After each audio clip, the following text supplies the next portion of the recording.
Hello guys, this is Aastha Patidar and welcome to IT education. आज का अपना टॉपिक है साइंस का केमिस्ट्री का chapter 1 chemical reaction and equation. अपना सेशन 10th का इसी से स्टार्ट हो रहा है। अपन ने बायो का तो पढ़ लिया चैप्टर, जो कि बायो का चैप्टर 1 था। अपना चैप्टर 6 साइंस का लाइफ प्रोसेसेस। अब अपन नेक्स्ट चैप्टर पे आएंगे केमिकल रिएक्शन एंड इक्वेशन, जो कि केमिस्ट्री का स्टार्टिंग चैप्टर है, वो कंप्लीट करते हैं अपन। उसके बाद फिर अपन फिजिक्स पे चलेंगे। तो अपना क्या है, सबसे ये है पार्ट सेकेंड। अपन ने पार्ट 1 में स्टार्टिंग कर ली थी कि केमिकल रिएक्शन क्या है, केमिकल इक्वेशंस क्या है, अपन ने वो तो पढ़ लिया था। और डिस्प्लेसमेंट, डबल डिस्प्लेसमेंट, वो भी पढ़ लिया था अपन ने। उसके बाद अपना नेक्स्ट टॉपिक है ऑक्सीडेशन एंड रिडक्शन। अब अपन देखेंगे ऑक्सीडेशन और रिडक्शन क्या होता है।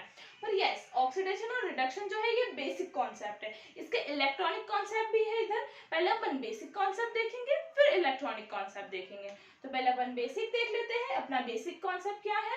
Oxidation. Oxidation is a chemical reaction which involves addition of oxygen, which involves, ऐसे कुछ चीजें है ना, मेन हो ना, उनको हाईलाइट कर लिया करो आप। तो उससे क्या है ना, आपको भी हाँ पता चल जाए कि हाँ यार ये मेन है, तो अपन सिर्फ उसको मेन हेडिंग है उसको पढ़ लेंगे ना, तो अपन को समझ आ जाएगा। तो क्या है? Addition of hydrogen, electron, atom, radicals to a substance and removal of hydrogen. क्या है? Removal of hydrogen from the substance. आप बस इसे इतना समझिए कि ऑक्सीडाइजेशन जो है ये किसका ऐड करता है? ऑक्सीजन का, और रिमूवल करता है हाइड्रोजन का। सी, ऐड ऑक्सीजन, O, और रिमूवल H, हाइड्रोजन। अब इसके एग्जांपल के थ्रू अपन इसको समझेंगे। जैसे ये C है, ठीक है, C है, इसके साथ अपन ने O2 मतलब ऑक्सीजन को ऐड करा C के साथ, तो क्या बन गया अपना CO2। क्या बन गया? CO2, जो कि है कार्बन डाइऑक्साइड। CO2 बना अपना। तो ये आपको ऑक्सीडेशन तो कम समझ आ गया होगा। अब अपन चलते हैं रिडक्शन पे कि रिडक्शन क्या है, उसमें किसका एडिशन होता है, किसका रिमूवल होता है, वो देखते हैं। Reduction is the chemical reaction which involves addition of hydrogen, किसका? एडिशन ऑफ हाइड्रोजन, और any electron, atom, negative atom, और रेडिकल टू अ सब्सटेंस। मतलब इसमें क्या है, किसका इन्वॉल्व होगा? Addition of hydrogen and removal of oxygen. किसका? Removal of oxygen. See, hydrogen, addition of hydrogen means H, यहाँ लिखा है मैंने, and removal of O means oxygen. तो अपन देखते हैं इसको एग्जांपल के थ्रू। एग्जांपल है इसका H2 plus Cl, means hydrogen के साथ Cl का एडिशन हुआ अपना, तो क्या बना? 2HCl। और इसमें क्या हुआ है? H, हाइड्रोजन, उसका क्या हुआ है? एडिशन हुआ है। क्या हुआ उसका? एडिशन। आप देख सकते हैं H का एडिशन हुआ ना, तो क्या बना? 2HCl, हाइड्रोक्लोराइड, है ना। तो ये अपना एडिशन, ऑक्सीडाइजेशन एंड रिडक्शन तो हो गया, बेसिक कॉन्सेप्ट हो गया अपना। अब अपन देखते हैं इलेक्ट्रॉनिक कॉन्सेप्ट क्या है इसका। इलेक्ट्रॉनिक कॉन्सेप्ट में क्या है? ऑक्सीडेशन जो है वो क्या करता है? Loss of electrons from atom. Loss of, मैंने हेडिंग लिखी है इसमें मेन में, तो ये तो है ना मेन है, तो आप इसको थोड़ा डिस्क्राइब करके लिख लेना, मैं आपको समझाने के लिए अभी बता रही हूँ ऐसे।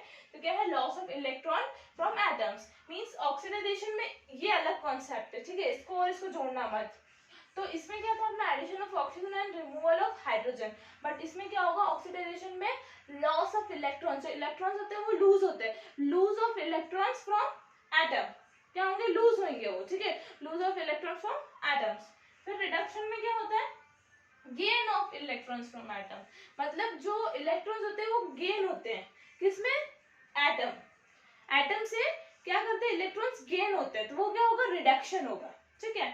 तो अपना रिडक्शन और ऑक्सीडेशन जो है इलेक्ट्रॉनिक कॉन्सेप्ट, वो हो गया क्लियर। उसके बाद आता है रिडॉक्स रिएक्शन। रिडॉक्स रिएक्शन क्या है वो देखते हैं अपन।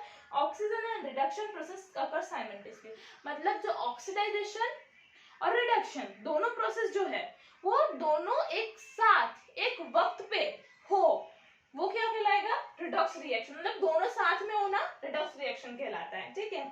उसके बाद अपना आता है कोरोजन। कोरोजन क्या है? Metal slowly turn into undesirable compound, मतलब जैसे कि वो होता है ना, अपन एक मेटल ले लेंगे तो वो धीरे धीरे क्या है ना, जंग लग जाती है, वो कहते हैं ना अपन जंग लग जाती है, तो वो डिजायरेबल कंपाउंड था अपना, वो धीरे धीरे जंग लगते लगते कैसे अनडिजायरेबल हो जाता है ना। तो ये हो गया अपना metal slowly turn into undesirable compound. क्या होता है? कोरोजन। कोरोजन कोई सी अच्छी चीज को क्या होता है, धीरे धीरे वो बदल के, मतलब अपने काम की चीज हो वो बेकाम की हो जाती है, मतलब काम में नहीं है ऐसी चीज हो जाती है, वो कन्वर्ट हो जाती है धीरे धीरे एटमॉस्फेयर से। तो ये हो गया अपना कोरोशन बी।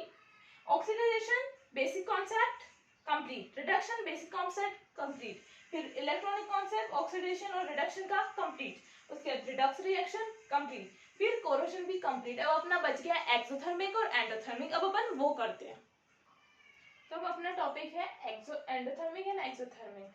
तो पहले अपन देख लेते हैं कि एंडोथर्मिक क्या होता है, उसके बाद फिर देखेंगे एक्सोथर्मिक। पर पहले अपन ने लिखा था एक्सोथर्मिक, तो वो देख लेते हैं अपन। Those reaction in which heat is involve, heat is involve, ये मेन है, heat is involve are called exothermic. मतलब वो रिएक्शन जिसमें हीट इन्वॉल्व होती है, हीट इन्वॉल्व होती है, वो एक्सोथर्मिक कहलाता है। ठीक है, इसके एग्जाम्पल क्या है, इसके एग्जाम्पल है C+O2। ठीक है, C+O2 मतलब कार्बन प्लस ऑक्सीजन क्या होगा, CO2, कार्बन डाइऑक्साइड बना, इसमें हीट इन्वॉल्व हुई है, देखो ना आप इसमें लिखा है ना प्लस हीट, तो वो हीट इन्वॉल्व हुई है उसमें। ठीक है, एंडोथर्मिक में क्या है, तो those reaction in which heat is evolved are called endothermic, मतलब हीट इवॉल्व हुई है।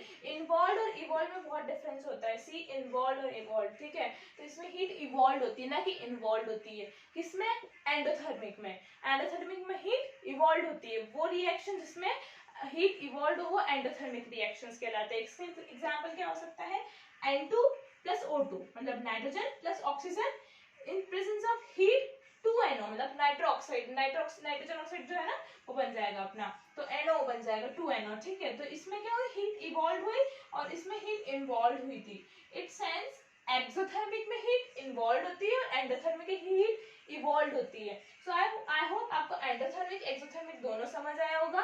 तो अपना चैप्टर अब यहीं ओवर होता है। चैप्टर 1 जो था केमिकल रिएक्शन इक्वेशन, अब ये तो यहीं ओवर होता है, पर अपने नेक्स्ट जो है वीडियो वो अपना उसकी चिंता न करें आप, जो फॉर्मूलेज और बैलेंसिंग इक्वेशन है उसी पे बनाऊंगी मैं। तो इक्वेशन कैसे बैलेंस करते हो अपने नेक्स्ट वीडियो में देखेंगे।